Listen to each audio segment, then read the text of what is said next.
آپ نے لیڈرشپ کو بند کر کے رکھا ہے، کیا اتنا پریشر ڈالنے کے بعد ان سے مل کے ان کی پلس چیک کی جا رہی ہے کہ وہ کتنا سرنڈر کر رہے ہیں انڈیا کے آگے؟ دیکھیے، جن کو بلایا ہے وہ پرو انڈیا آپ کہہ لیجئے کہ پارٹیز ہیں، پولیٹیکل پارٹیز ہیں، اور انہوں نے پہلے بھی بہت زیادہ انڈین ایکشن کو اس کو ریزسٹ نہیں کیا، نہ ہی اس پہ پروٹیسٹ کیا اتنا۔ ان کی پروٹیسٹ یہی تھی کہ ہماری آپ نے اسمبلی کیوں ختم کی ہے، وہ تھوڑا بہت جو اٹانومی تھی اس میں وہ رہنے دیتے۔ تو میرا خیال ہے کہ یہ اسمبلی کو بحال کرنے کی حد تک تو ان سے بات چیت ہوگی، اس میں حریت کے لوگ شامل نہیں ہیں، ان کو نہیں بلایا گیا۔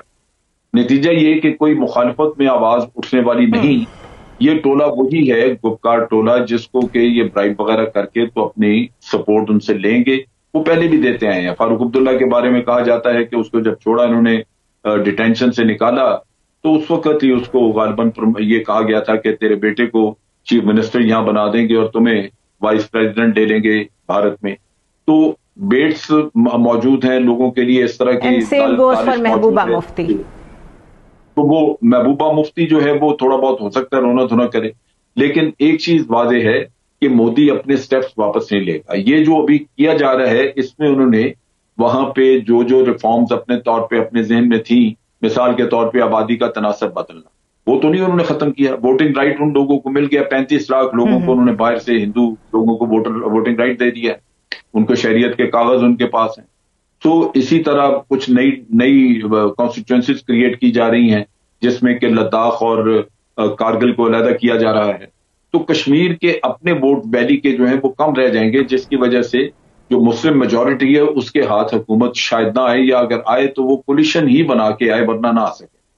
تو یہ اس طرح کا ایک ڈیزائن ہے۔ سو یہاں پہ جو بڑا اس بارے میں بڑا چرچا ہے کہ شاید اب وہ 370 کو دوبارہ بحال کر دیں، وہ اس طرح کی کوئی چیز نہیں ہے۔ مودی کا اگر آپ دیکھ لیں ٹریک ریکارڈ، تو وہ اس نے کبھی بھی جو سٹیپ اس نے کبھی اٹھائے ہیں اس نے واپس نہیں لیے۔ وہ اس کے پورے کانسیکوینسز برداشت کرنے کو تیار ہوتا ہے، لیکن سٹیپس واپس نہیں لیتا۔ تو یہاں بھی وہ اسی چیز کو آگے بڑھائے گا جو آج دن تک وہ جس کو پروموٹ کر چکا ہے۔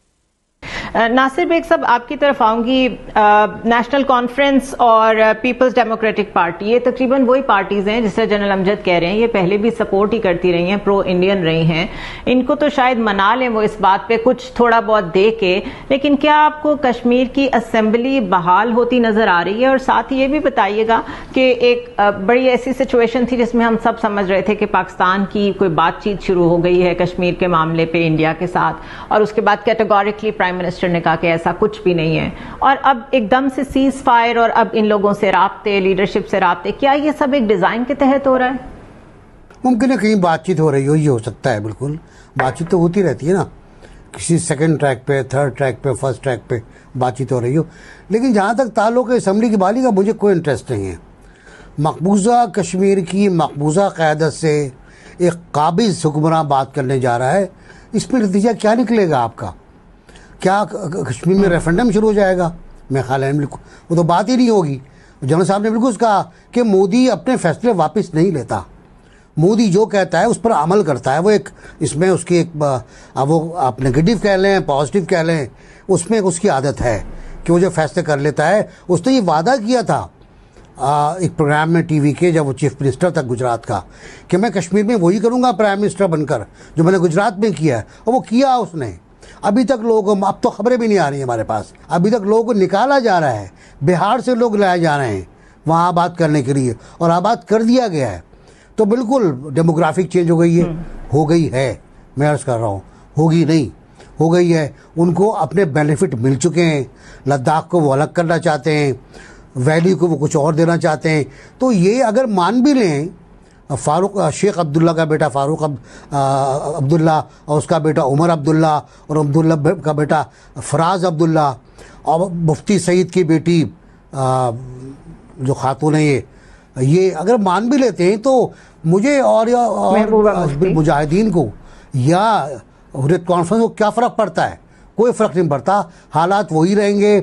ابھی ممکن ہے سردی گرمی چل رہی ہو، ابھی ممکن ہے خاموشی ہو، کرونا کی وجہ سے مسائل بڑھ گئے ہوں، اور لیکن کوئی نہیں مانے گا اس بات کو، قبضہ کوئی نہیں مانے گا۔